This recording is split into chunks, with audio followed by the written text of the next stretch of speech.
bawang merah dan bawang putih.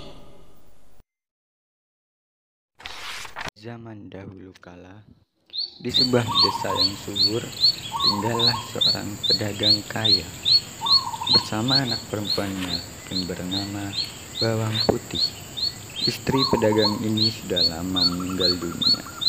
Si pedagang sangat sayang kepada Bawang Putih, sebab dia seorang gadis penurut dan baik hatinya.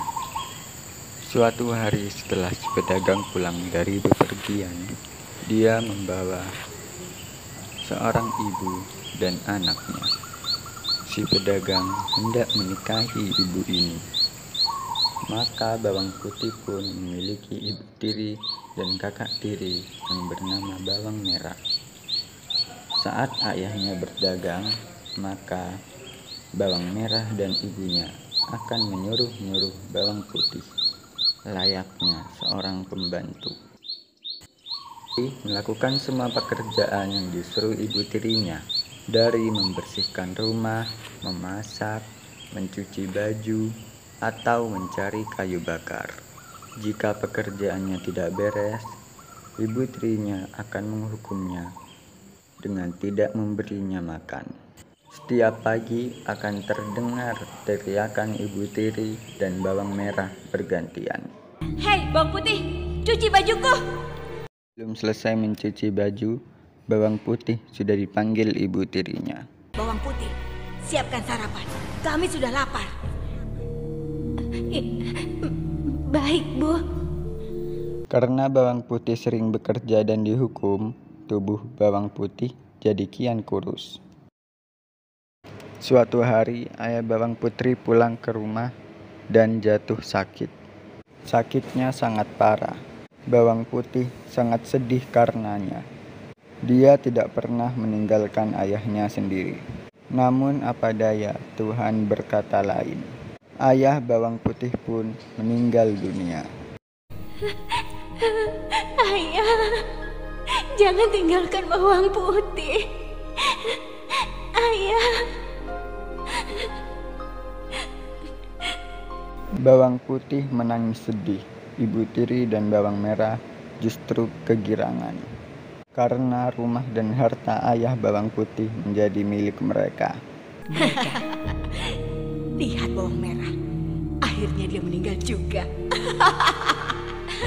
Iya, Bu, kita akan kaya. Kehidupan Bawang Putih menjadi semakin sengsara. Setelah ayahnya meninggal, tidak ada lagi ayah yang menyayanginya dan menghiburnya. Ibu tiri dan Bawang Merah semakin menyiksanya.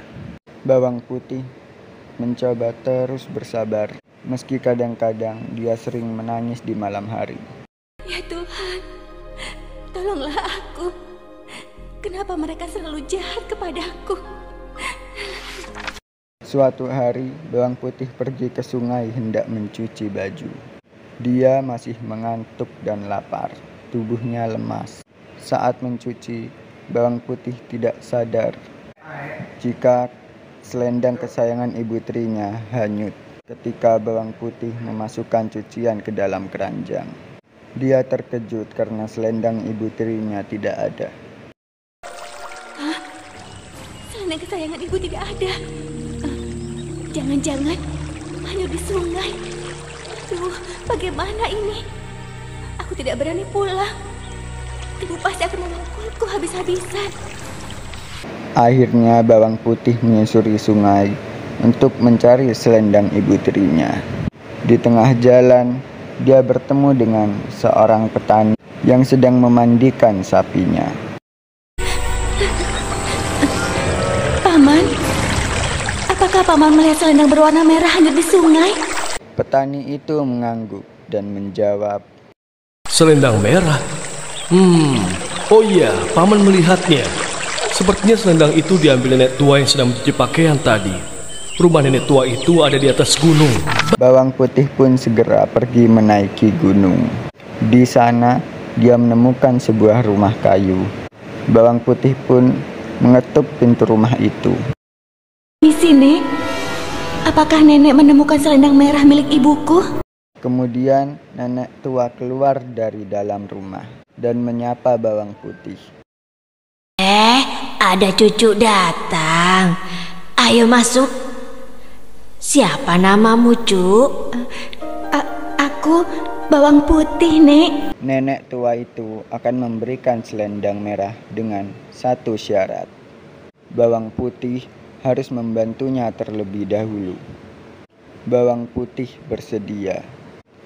Selama seharian, bawang putih membantu si nenek memasak, mencari kayu bakar, membersihkan rumah, dan mencuci baju. Bagi bawang putih, semua pekerjaan itu tidak berat, sebab dia sudah terbiasa melakukannya. Tibalah waktunya bagi bawang putih untuk pamit pulang. Si nenek memberikan selendang itu kepadanya. Bawang Putih, ini selendang merah yang kamu cari. Oh iya, aku ingin memberikan hadiah, sebuah labu untukmu karena kamu sudah membantuku. Pilih mana yang kamu suka. Di meja sudah ada 2 buah labu kecil dan besar. Bawang putih memilih labu kecil karena dia merasa tidak akan sanggup membawa labu besar. Sebab dia juga harus membawa keranjang penuh pakaian miliknya. Aku pilih yang kecil saja, Nek. Baiklah, ambillah labu kecil itu. Tapi ingat, labu itu jangan kamu buka sebelum kamu sampai di rumah. Paham? Baik, Nek. Aku akan menuruti semua perintah Nenek. Sesampainya di rumah, bawang putih dimarahi oleh Ibu Tiri dan bawang merah. Dari mana saja kau, Bawang Putih? Kamu sudah berani melawan ya? Hah? Ampun, Bu. Ampun. Aku tadi... Alah, cukup Bawang Putih. Kami tidak butuh alasanmu. Mereka terus memukulinya. Lalu mereka melihat labu yang dibawa bawang putih. Belah labu itu dan masaklah. Kami sudah sangat lapar karena menunggumu dari tadi. Kemudian bawang putih pun mengambil pisau dan membelah labu itu. Alangkah terkejutnya sebab isi labu itu penuh dengan perhiasan yang berkilauan dan mahal. Hah? Dari mana kamu mendapatkan labu itu? Bawang putih menceritakan semuanya. Aduh, Bawang Putih, seharusnya kamu memilih labu besar. Isinya pasti lebih banyak. Hah, dasar. Mendengar kata-kata bawang merah, si Ibu Tiri akhirnya mendapat ide. Sepertinya aku punya ide. Keesokan harinya, Ibu Tiri dan bawang merah pergi ke sungai. Mereka sengaja menghanyutkan selendang merah. Diam-diam, mereka mengikuti arah selendang itu hanyut. Benar saja, selendang itu kembali dipungut oleh nenek tua itu. Ibu Tiri dan bawang merah segera mengikuti nenek tua yang berjalan naik gunung. Di sepanjang perjalanan, bawang merah mengeluh karena tak biasa berjalan jauh. Aduh, aku capek sekali, Bu. Kita pulang saja yuk. Bawang merah, sabar. Sebentar lagi kita akan mendapatkan perhiasan yang lebih banyak dari bawang putih. Tapi aku capek, Bu. Ibu bilang sabar. Sesampainya di rumah nenek tua, Ibu Tiri dan bawang merah mengetuk pintu. Nenek tua menyambutnya dengan baik. Kemudian Ibu Tiri dan bawang merah pura-pura sedih dan menanyakan soal selendang merah itu. Nenek yang baik hati, apa nenek menemukan selendang merah milik ibuku? Oh iya, kebetulan nenek temukan tadi di sungai. Seperti halnya dengan bawang putih, si nenek baru akan memberikan selendang itu jika mereka membantunya. Dengan terpaksa, demi mendapatkan buah labu itu, mereka bekerja membantu nenek, meski sambil mengeluh. Capek sekali. Kalau bukan karena buah labu itu, aku tidak akan mau melakukan ini. Iya, ibu sudah lelah. Semoga isi buah labunya nanti lebih banyak. Akhirnya selesai sudah pekerjaan bawang merah dan Ibu Tiri di rumah nenek tua.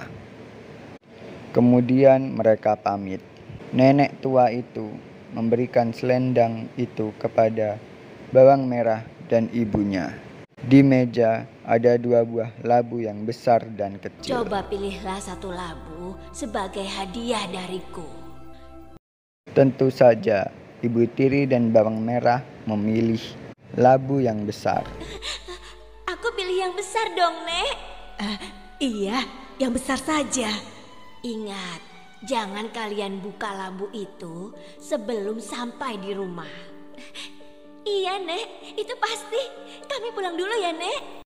Bawang merah dan ibunya tidak menuruti anjuran si nenek. Di tengah perjalanan, Bu Tiri membelah labu besar itu. Mereka sudah tidak sabar dengan perhiasan yang akan mereka dapatkan. Bu, ayo kita buka sekarang saja buah labu ini. Nenek tua kan tidak tahu. Iya, ayo kita buka. Ibu juga penasaran.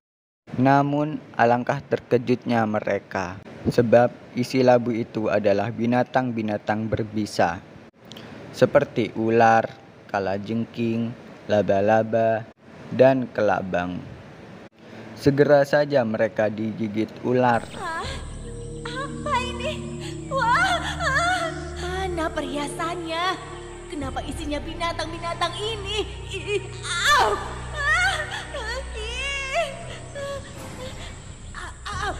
Aduh, ibu, aduh,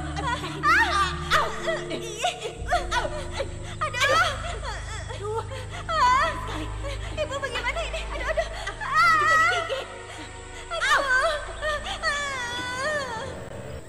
Karena mereka masih di tengah hutan, maka tidak ada yang menolong mereka. Ibu Tiri dan bawang merah pun mati keracunan bisa ular. Keserakahan mereka membawa mereka dalam malapetaka. Sementara itu, bawang putih hidup bahagia. Perhiasan pemberian nenek tua itu membuatnya kaya raya. Dia pun meneruskan usaha ayahnya dan menikmati buah hasil kesabarannya sebagai anak yang berbakti.